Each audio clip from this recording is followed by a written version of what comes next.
ফেরেশতা আল্লাহকে বলতেছে, ও আল্লাহ, তোমার বান্দা তো ফজরের নামাজ না পড়ে বাড়ি থেকে বের হয়ে গেল, তাকে কি রিজিক দেব? আল্লাহ রাব্বুল আলামিন বলতেছেন, ও ফেরেশতা, তাকে রিজিকের ব্যবস্থা করে দাও। দেখো সামনে জোহরের রক্ত রয়েছে, আমার বান্দা কি জোহরের সময় নামাজ পড়ে কি আমার কাছে তওবা চায়?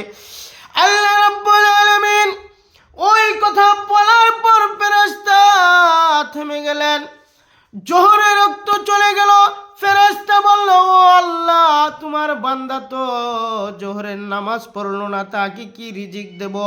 আল্লাহ রাব্বুল আলামিন বলতেছেন, ও ফেরেশতারা রে, দেখ দেখ, আসরের রক্ত রয়েছে, আসরের রক্ত নিয়ে আমার বান্দা আমার কাছে পানা চাই।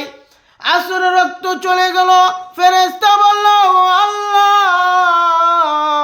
তোমার বান্দা তো আসরের নামাজও পড়ে নাই। আল্লাহ রাব্বুল আলামিন বলতেছেন, ও ফেরেশতা, আমি এত মায়া করে আমার বান্দাকে বানাইছি, দাও দাও, তাকে রিজিক দাও।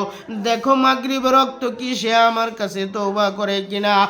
মাগরিবের রক্ত চলে গেল, কিন্তু ওই বান্দা আল্লাহর কাছে ক্ষমা চায় না, তওবা করে না। ওই বান্দা আল্লাহর কাছে পানা চায় না।